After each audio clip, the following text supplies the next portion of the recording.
Então, beleza, pessoal. Vamos lá, né? Continuando a nossa matéria, né? Direito Penal 2, nós terminamos o conteúdo programático, aquilo que deveria ter sido passado no semestre, a gente conseguiu concluir.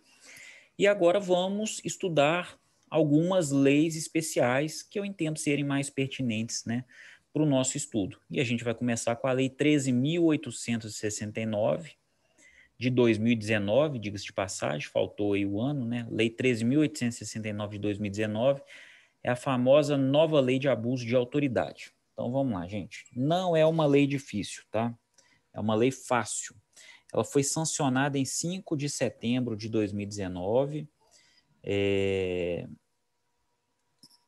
Ela revogou expressamente a Lei 4.898 de 65, que até então era a lei de abuso de autoridade, tá?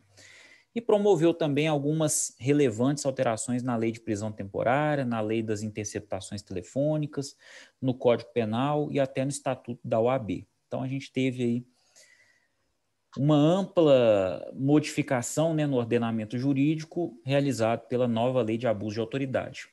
Lembrando, pessoal, a nova lei de abuso de autoridade, ela não entrou em vigor na data de sua publicação. Teve uma vacatio legis de 120 dias, para que a doutrina, a jurisprudência, né, se adequassem aos novos preceitos, né, introduzidos pela lei. 30 novos crimes foram aprovados pelo Congresso Nacional, porém, 7 foram vetados, com os vetos mantidos, tá?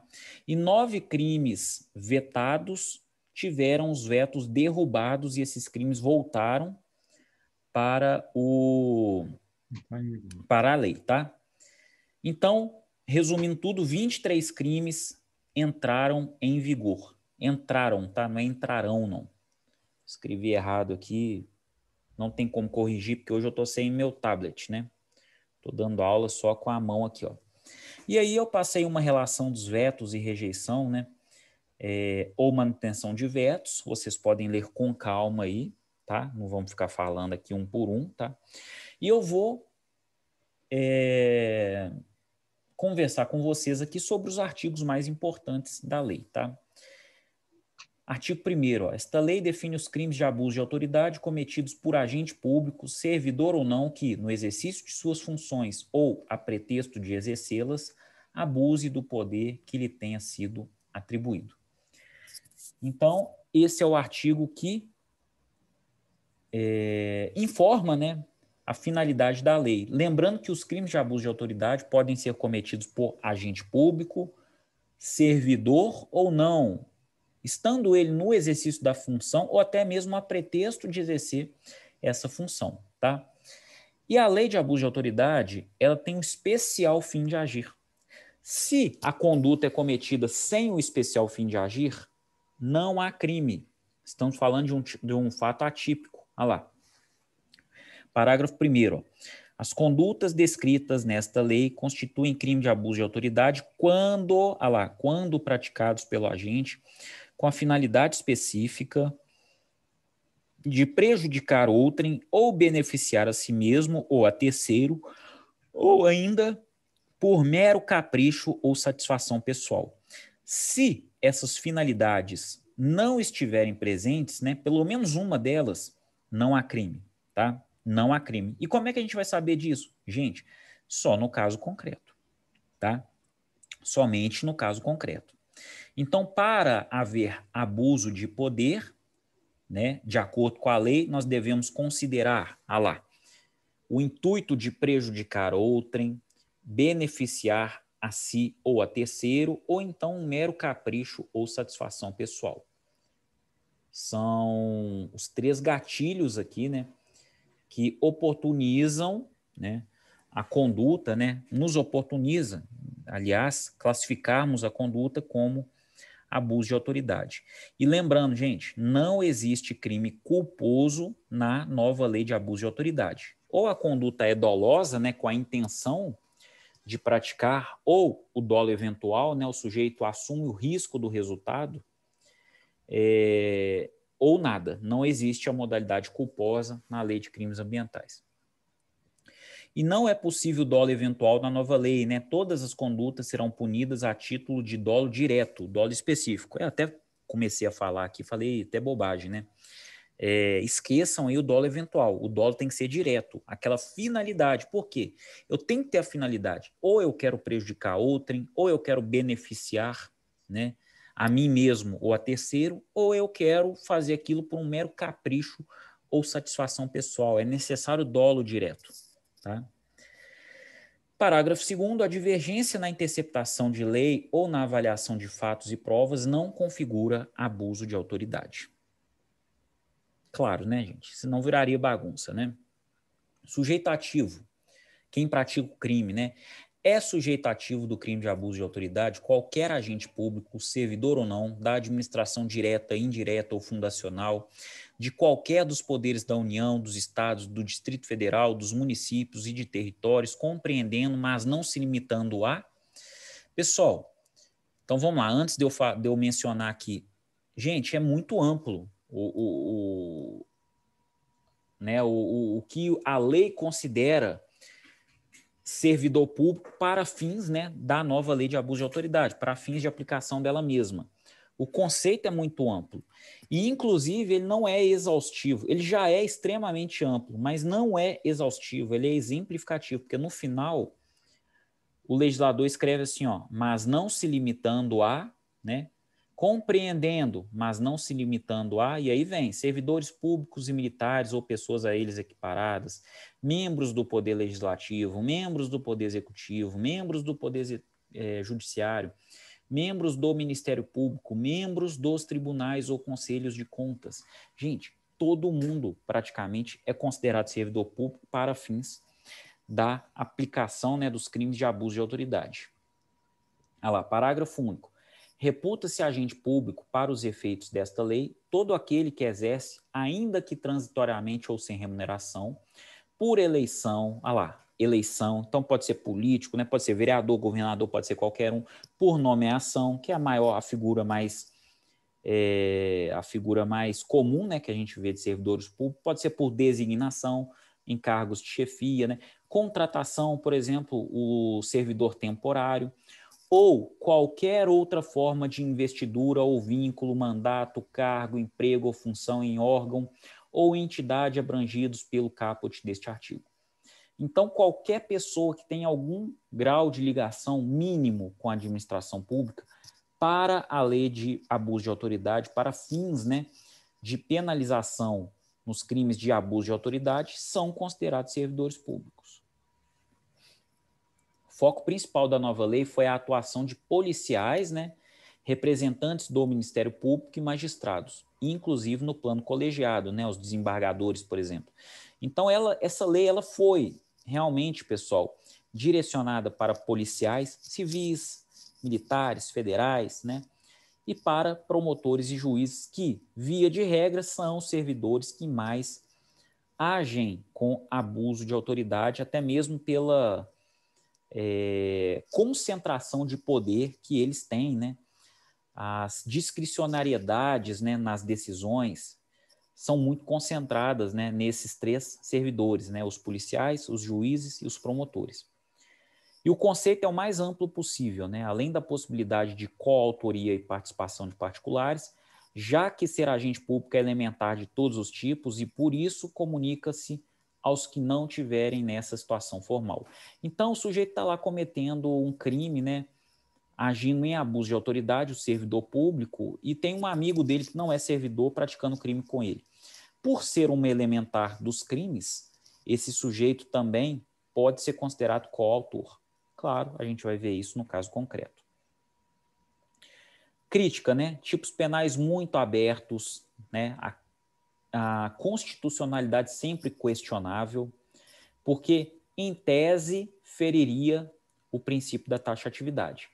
Mas, passados aí quase 2 anos, né, da promulgação da lei, a gente ainda não teve nenhum caso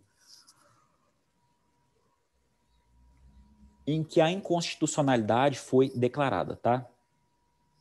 Então, em resumo, a lei se aplica à administração direta, indireta ou fundacional, no âmbito dos 3 poderes, né, todos os entes da federação, tá? Sendo servidores ou não. Os 3 poderes é poder executivo, legislativo, judiciário, né? E nos 3 entes, em todos os entes, na verdade, da federação, né?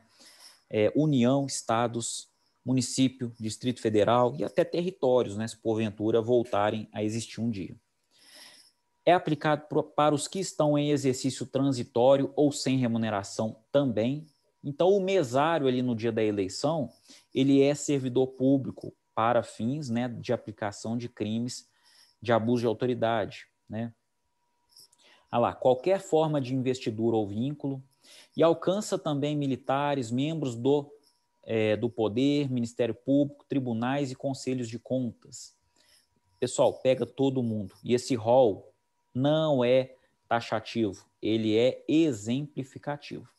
E lembrando também, a lei é específica ao informar que nós vamos aplicar o Código de Processo Penal e a Lei 9.099 de 95, né, a Lei dos Juizados Especiais, no que couber para os crimes aí de abuso de autoridade, tá joia? Ação penal, né? Os crimes previstos nesta lei são de ação penal pública incondicionada. Então, não é necessário o quê? Representação da vítima ou do ofendido, né? Muito pelo contrário. O Ministério Público tem a obrigação de dar início à ação penal de ofício, né? Mas, como sempre a gente tem exceção, o parágrafo 1º, será admitida a ação privada se a ação penal pública não for intentada no prazo legal, cabendo ao Ministério Público editar a queixa, repudiá-la e oferecer denúncia substitutiva, intervir em todos os termos do processo, fornecer elementos de prova, interpor recurso e, a todo tempo, no caso de negligência do querelante, retomar a ação como parte principal. São as mesmas regras que nós já cansamos de estudar para ação penal privada subsidiária da pública, tá? Mesma coisa. A ação privada subsidiária será exercida no prazo de 6 meses, contado da data em que se esgotar o prazo para o oferecimento da denúncia. Tudo igual, gente. Até o prazo é o mesmo, tá? Procedimento, né? Eu pulo lá para o artigo 39, olha lá. Aplicam-se ao processo e ao julgamento dos delitos previstos nesta lei, no que couber as disposições do Decreto-Lei 3.689, que é o Código de Processo Penal, e da Lei 9.099, de 95, que é a Lei dos Juizados Especiais, conforme eu já informei no slide anterior, né? Efeitos da condenação, isso aqui é importante também, são efeitos da condenação, vamos lá. Tornar certa a obrigação de indenizar o dano causado pelo crime, devendo o juiz, a requerimento do ofendido, fixar na sentença o valor mínimo para a reparação dos danos causados pela infração, considerando os prejuízos por ele sofridos. A inabilitação para o exercício de cargo, mandato ou função pública pelo período de 1 a 5 anos, a perda do cargo, do mandato ou da função pública. E olha só o detalhe, né? A gente tem que conjugar os incisos 1, 2 e 3 com um parágrafo único. Por quê? Ele menciona que os efeitos previstos nos incisos 2 e 3 do caput deste artigo são condicionados à ocorrência de reincidência. Então, os incisos 2 e 3, pessoal, é somente para o réu reincidente em crime de abuso de autoridade, tá? E esses efeitos, ainda assim, eles não são automáticos. Eles precisam ser declarados de forma motivada pelo juiz na sentença. O único efeito automático da sentença de condenação no crime de abuso de autoridade é tornar certa a obrigação de indenizar o dano causado pelo crime, né? E inclusive o juiz fixando um valor mínimo para a reparação dos danos, o que está no inciso 1º. E, aliás, essa já é a regra do Código Penal. Perfeito? No Código Penal já é assim. Agora, inabilitação para o exercício de cargo, mandato ou função pública pelo período de 1 a 5 anos e a perda do cargo no mandato ou da função pública dependem de reincidência e ainda assim de fundamentação do juiz, tá? Penas restritivas de direitos, né? Artigo 5º. As penas restritivas de direitos substitutivas das privativas de liberdade previstas nesta lei são prestação de serviços à comunidade ou entidades públicas, conforme já temos, inclusive, no Código Penal, né? E a suspensão do exercício do cargo, da função ou do mandato pelo prazo de 1 a 6 meses com a perda dos vencimentos e das vantagens. E as penas restritivas de direitos, elas podem ser aplicadas de forma autônoma ou cumulativa, né? Ou seja, elas podem ser aplicadas juntamente, né, com uma pena privativa de liberdade, ou de forma autônoma também. Não vai ter pena privativa de liberdade, só pena restritiva de direitos. Isso de acordo com a lei. Sanções de natureza civil e administrativa também tem, né? A lei de abuso de autoridade, ela não somente pune criminalmente, ela pune também civilmente e administrativamente, olha lá. As penas previstas nesta lei serão aplicadas independentemente das sanções de natureza civil ou administrativa cabíveis. As notícias de crime previstos nesta lei que descrevem falta funcional serão informadas à autoridade competente com vistas à apuração. Então, um policial aí comete um crime de abuso de autoridade, o processo será encaminhado à corregedoria, né, do órgão para que apure a conduta administrativa dele e civil também, independentemente da punição criminal, tá? As responsabilidades civil e administrativa são independentes da criminal, não se podendo mais questionar sobre a existência ou a autoria do fato quando essas questões tenham sido decididas no juízo criminal. Faz coisa julgada em âmbito civil, assim como no administrativo disciplinar, a sentença penal que reconhecer ter sido o ato praticado em estado de necessidade, em legítima defesa, em estrito cumprimento de dever legal ou no exercício regular do direito. Então, pessoal, se no plano criminal a sentença reconhece alguma causa excludente de ilicitude, isso faz também coisa julgada no âmbito civil e no âmbito administrativo disciplinar, tá? E aí a gente vem para os crimes, pessoal. Olha lá, temos os eixos centrais, né? Excessos na investigação ou na instrução, excessos contra os que sofrem restrição da liberdade, alteração da verdade ou manipulação, violação da intimidade, honra e imagem. Então, via de regra, os crimes de abuso de autoridade, eles se concentram nessas 4 vertentes aí, nesses 4 eixos, né? Via de regra, né? Tem alguns outros crimes que correm por fora, mas normalmente é isso aí. E a gravidade, gente? Nós temos delitos menos graves, né, com pena de detenção de 6 a 2 anos mais a multa, e temos também os delitos mais graves, né, com pena de detenção de 1 a 4 anos mais multa. E lembrando, né, na nova lei de abuso de autoridade, não há pena de reclusão, todas as penas são de detenção. E lembrando que a reclusão pode iniciar nos regimes aberto, semiaberto e fechado. A detenção, pessoal, ela vai iniciar nos regimes semiaberto ou aberto. Ah, professor, então quem comete crime de abuso de autoridade não vai iniciar a pena no regime fechado? Não, não vai iniciar a pena no regime fechado. Vai iniciar no regime semiaberto ou aberto. Fechado não. Por quê? Porque os delitos são punidos a título de detenção e não reclusão, tá? Então é interessante aí vocês saberem disso. Pode ir para o regime fechado? Pode ir, né? A gente tem a regressão de regime. O sujeito, por exemplo, comete uma falta grave. Ele vai regredir de regime, vai responder no regime fechado. Mas a gente dizer que ele vai iniciar uma pena no regime fechado, não. Ele vai iniciar no semiaberto ou aberto em decorrência, né, da pena detentiva.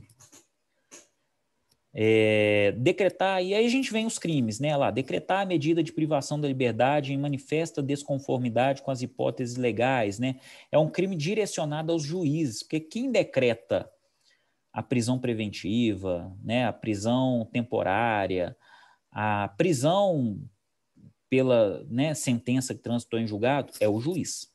Então, o sujeito ativo aqui é o juiz, né, olha lá, detenção de 1 a 4 anos e multa. Incorre na mesma pena a autoridade judiciária lá. O parágrafo único até fala, né? Autoridade judiciária. E a autoridade judiciária é o juiz, né?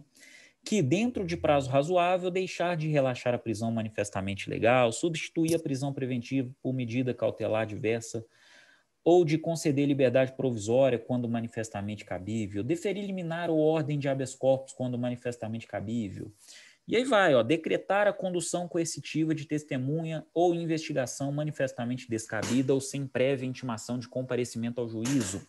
Olha lá, detenção de 1 a 4 anos. Gente, então, a condução coercitiva de testemunha ou investigado é abuso de autoridade. Não existe mais esse negócio, né, de conduzir a testemunha ou até mesmo investigado de forma coercitiva, né? Claro, né, se ela for manifestamente descabida ou sem prévia intimação de comparecimento ao juízo. Tem exceções aí em que a condução coercitiva pode acontecer, mas são situações agora excepcionais, tá? Deixar injustificadamente de comunicar prisão em flagrante à autoridade judiciária no prazo legal, né, gente?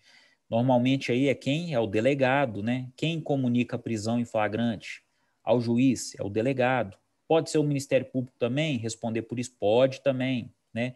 Detenção de 6 meses a 2 anos e multa. Então é crime de menor potencial ofensivo. E temos todas essas modalidades equiparadas aí, ó, no parágrafo único, né, que incorrem inclusive na mesma pena. Ah lá, prolonga a execução de pena privativa de liberdade, no caso aqui é o juiz, né, é ele que pode. Deixa de entregar ao preso no prazo de 24 horas a nota de culpa, aqui no inciso 3º, né. Então são modalidades aí semelhantes, né. 13. Constranger o preso ou o detento mediante violência, grave ameaça ou redução de sua capacidade de resistência, né, a exibir-se ou ter seu corpo ou parte dele exibido à curiosidade pública, submeter-se a situação vexatória ou a constrangimento não autorizado em lei. Então, aqueles policiais que prendem, né, o traficante e fazem eles falarem um vídeo, eu peço, venho aqui pedir desculpa para todo mundo, porque eu sou um otário, eu sou um imbecil. A gente de vez em quando vê isso na internet, né? Isso é abuso de autoridade, né? Detenção de 1 a 4 anos e multa, né? Sem prejuízo ainda da pena que corresponde à violência, né? Ah lá, fotografar ou filmar, permitir que fotografem ou filmem, divulguem ou publiquem fotografia ou filmagem de internado, investigado, indiciado ou vítima sem o seu consentimento ou com autorização obtida mediante constrangimento ilegal. Então, o sujeito aí que vai para esses noticiários, né, de televisão, esses telejornais sensacionalistas, poxa, se fosse sem autorização do sujeito que está sendo filmado, abuso de autoridade. Olha lá, não haverá crime se o intuito da fotografia ou filmagem for de produzir prova em investigação criminal ou processo penal ou de documentar as condições de estabelecimento penal. Constranger a depor sob ameaça de prisão pessoa que, em razão de função, ministério, ofício ou profissão, deva guardar segredo ou resguardar sigilo. Ah lá, artigo 16, deixar de identificar-se ou identificar-se falsamente ao preso por ocasião de sua captura ou quando deva fazê-lo durante sua detenção ou prisão. Artigo 18, submeter o preso a interrogatório policial durante o período de repouso noturno, salvo se capturado em flagrante delito, ou se ele devidamente assistido consentir em prestar declarações. Então não pode a autoridade policial, salvo em caso aí de flagrante delito, né, interrogar o preso, né, o conduzido durante o período noturno. Gente, são vários crimes, tá?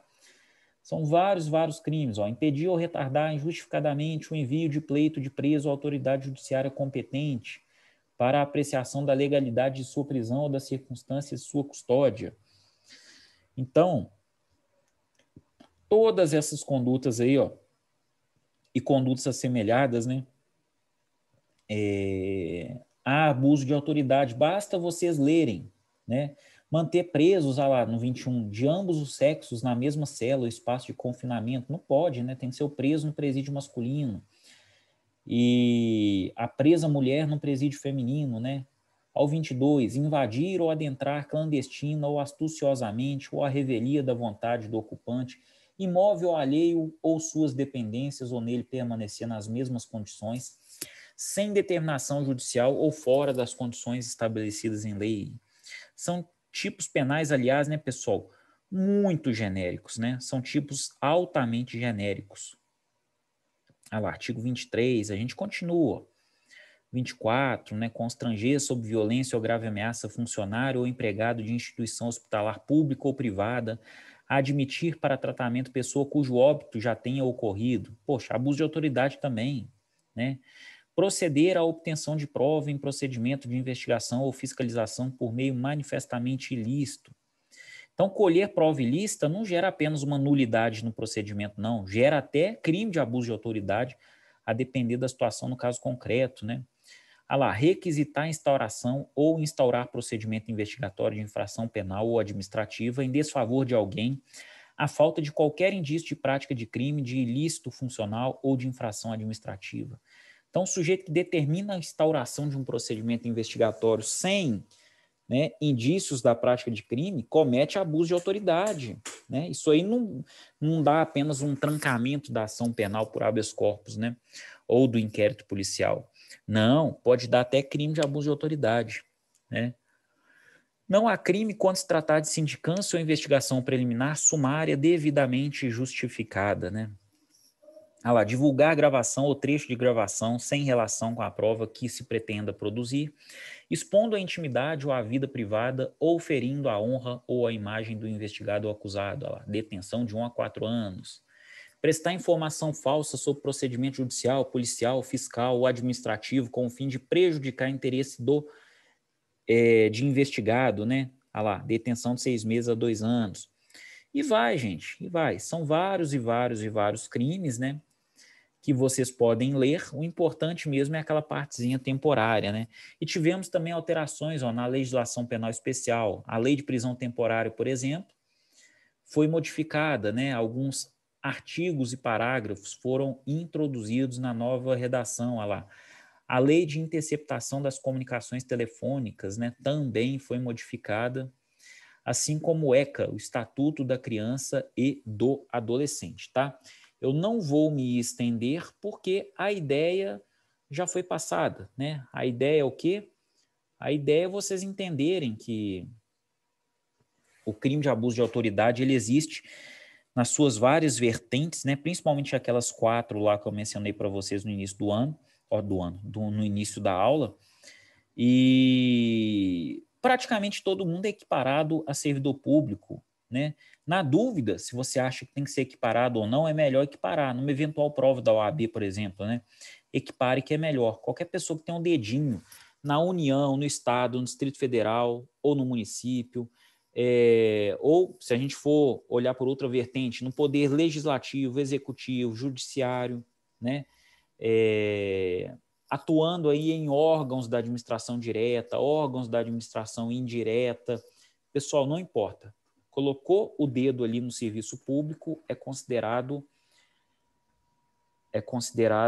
servidor público para fins da lei de abuso de autoridade. Lembrando mais uma vez que não existe crime na modalidade culposa, é necessário dolo, né, direto, inclusive, o dolo direto é necessário, aquelas 3 finalidades, né, são necessárias também, caso contrário não há tipo penal, não há crime, ok? É necessário se comprovar essas 3 finalidades buscadas por aquele que pratica o ato de abuso de autoridade. E se o ato for desclassificado, né, como abuso de autoridade, não, ele não teve a finalidade aqui de, por exemplo, prejudicar terceiro ou de se beneficiar com a ação. Não tem problema, nada impede do sujeito responder civilmente, administrativamente e até mesmo criminalmente em face de outras condutas. Tá? Então é isso, pessoal. Lei de abuso de autoridade, aula corrida, mas para vocês terem a informação aí, para abrir a cabeça de vocês e vocês conhecerem aí como é que funciona a nova lei de abuso de autoridade, que no meu modo de entender, ela é inclusive um pouco até mais branda que a anterior. Embora possua, né, algumas penas maiores e etc., continua sendo o regime de detenção, tá? Não inclui modalidades culposas e o pior, né, exige a finalidade. E o ônus da prova, quem tem que provar essa finalidade específica não é o réu, gente, é a acusação. Isso dificulta muito a utilização da lei de abuso de autoridade no caso concreto. Tá joia? Eu vou encerrando a gravação por aqui. Para quem estiver assistindo agora, né, é só permanecer que a gente vai conversar, e para quem estiver assistindo no YouTube, só deixar a perguntinha lá que eu vou ter o maior prazer em responder no momento oportuno. Pessoal, muito obrigado pela atenção.